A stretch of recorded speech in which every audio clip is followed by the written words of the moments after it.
Hello everyone, welcome back to my channel. তোমরা সবাই কেমন আছো? আশা করছি সকলেই খুব ভালো আছো, সুস্থ আছো। আমরাও খুব ভালো আছি, সুস্থ আছি। এখানে তিহানের মাথার চুল কাটা হচ্ছে, কেননা এখন অনেকটাই গরম, তো গরমে তিহানের মাথার যে চামড়াটা ওর ভিতর গুটি গুটি লাল লাল হয়ে গেছিলো, যেটা এখন টাক করার পরেই দেখতে পাচ্ছি।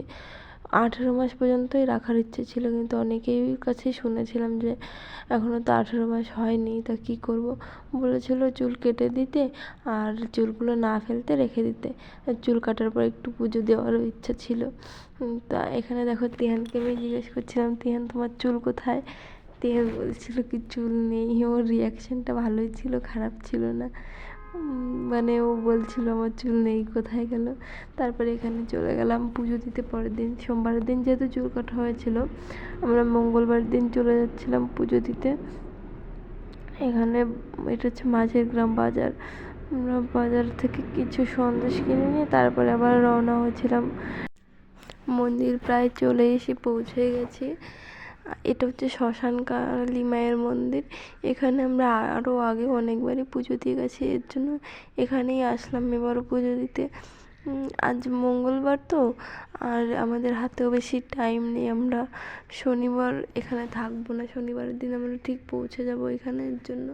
আজকে দিনটিকেই বেছে নিয়েছিলাম পুজোতে। তিহান আর ওর দিদিভাই এখানে আগেই চলে এসেছিলো। দেখো আমি এসে প্রথমে মায়ের মুখটা আগে দর্শন করে নিচ্ছিলাম, যেটা দেখার জন্য আসলাম সেটাই। এখানে আজকে অনেকটা মানে সৌভাগ্যই বলতে পারো, কেননা এখানের গেটটা আমরা যতবারই এসি না কেন ততবারই গেটটা এখানে বন্ধই থাকে। আজ আমরা এসে দাঁড়িয়েছি, আর একটা লোক এসে এখানে যারা দেখাশোনা করে তারাই বলছিল যে আসো এখানে, তোমরা একটু দাঁড়াও, আমি একটু চাবিটা নিয়ে এসে দিচ্ছি, তোমরা ভিতরে গিয়ে পুজোটা দিয়ে দাও। বললাম ঠিক আছে। তারপরে এখানে দেখতে পাচ্ছ আমরা চাবি খুলে একটু ঝাড় দিয়ে একটুখানি পরিষ্কার করে নিয়েছিলাম, কেননা এখানে পরিষ্কার করার তো কিছু নেই। আর এখানে সেভাবে কেউ থাকেও না যে পরিষ্কার করবে বা পুজো করবে। ওই যারা আসে তারা এরকম আমাদের মতো বাইরে থেকেই পুজো দিয়ে যায়। ভিতরে তো টাইম মানে চাবিই পায় না ভিতরে আসার জন্য। আজকে আমরা একটু চাবি পেয়ে গেছিলাম, তার জন্য ভিতরে বললো পুজো দিতে, দিয়ে পুজোটাই দিচ্ছি এখানে। তিহানও এখানে দেখো ফুল কোথায় যাবে বুঝতেই পারছে না, ওকে বললাম একটা ফুল দিতে। এটাই হলো মা কালীর মেন মন্দির, মানে এইটাই প্রথম থেকে ছিল। আর ওই পাশে আরেকটা আছে, সেটা হলো মানে কারো হয়তো মনস্কামনা কোনো পূর্ণ হয়েছিল তার জন্য সেটা বানিয়েছিল। আর এটা প্রথম থেকেই ছিল, এটা এখানকারই স্থাপিত। তারপরে এখানে আমরা পুজো টুজো দিয়ে, এটার একটা কাহিনীও আছে জানো তো। এখানে তিহানের দাদাভাই আর কি এখানে বেশি আসে পুজো দিতে, আর আমাদের বাড়ি থেকে এখানেই বেশি আসা হয়, কেননা এখান থেকেই নাকি কোনো দিন স্বপ্ন দেখেছিল যে এরকম একটা জায়গায় এরকম একটা মায়ের মন্দির আছে যেখানে পুজো দিতে আসছিলো। তারপরে হঠাৎ করে এসে দেখে কি যে যাচ্ছিল হয়তো গাগনাপুরের দিকে কোথাও, তার এখানে দেখে কি যে সেম একটা জায়গা, এরকম একটা মন্দির। তারপর থেকে আমাদের বাড়ির থেকে সবাই এখানেই পুজো দিতে আসে। আমাদের কখনো কোথাও খারাপ লাগলে বা কিছু ভালো কিছু হলে, খারাপ কিছু হলে আমরা এখানেই আসি। আর ও সব জায়গায় যায়, কিন্তু এখানে আমাদের বেশি আর কি মনটার বেশি টানে এখানে আসার জন্য, তার জন্য এখানেই বেশি আসা হয়। এখানে তিহানকে বলছি তিহান একটু নম করো এখানে। ও তো সে শুয়ে শুয়ে নম করছিল, কিন্তু এখানে যখন ক্যামেরাটা অন করেছি না তখন আর দেখাচ্ছিল না। যখন ক্যামেরাটা অফ ছিল তখন একদম পুরো সপাট হয়ে শুয়েই নমস্কার করছিল। এই দেখো শুয়ে পড়েছে।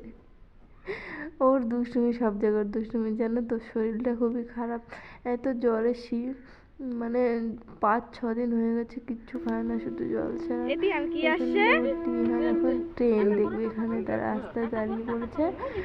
এখানে এক্ষুনি ট্রেন আসবে, দেখো টাকা দিচ্ছে। ট্রেন দেখলে কি মজা পায়, ওই জন্য টাকা দেবে। কাকে টাকা দেয় ও জানে না, কাকে টাকা দেয়, ওকেই বা কে দেখে। ট্রেন দেখে টাটা করতে হয়। চলে যাব বাজারে, এখন বাজারে গিয়েও কিছু কাজ আছে, প্রচণ্ড খিদে পেয়েছে।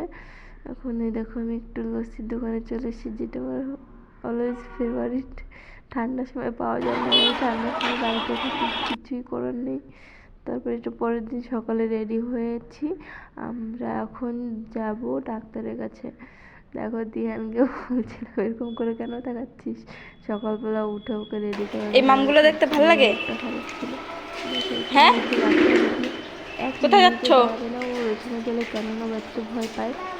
ওইখানে এই যে কোথায় মাম? একটা ফাঁকা জায়গা আছে, এই যে অনেক মাম, এখানে মামগুলো কোথায় গেল? দেখতে চলে গো, এই যে তারপরে সকাল এগুলো কি গাছ? এই যে এগুলো অনেক ধকল গাছে। বিকেলবেলা তিহানের দিদি ভাই একটু আমি তিনজন মিলে একটু ঘুরতে বেরিয়েছি। দেখো আমাদের বাড়ির পিছনে তো মাঠ, কি এটা? মাঠেই চলে এসেছি একটু ঘুরতে। ফ্রেশ হয় মাঠে আসলে, সবুজ আর সবুজ পেয়ারা। আর তাহলে এই পর্যন্ত ভিডিওটি থাকলো, পরে একটা ভিডিওতে দেখা হচ্ছে তোমাদের সাথে। ভালো থেকো, সুস্থ থেকো।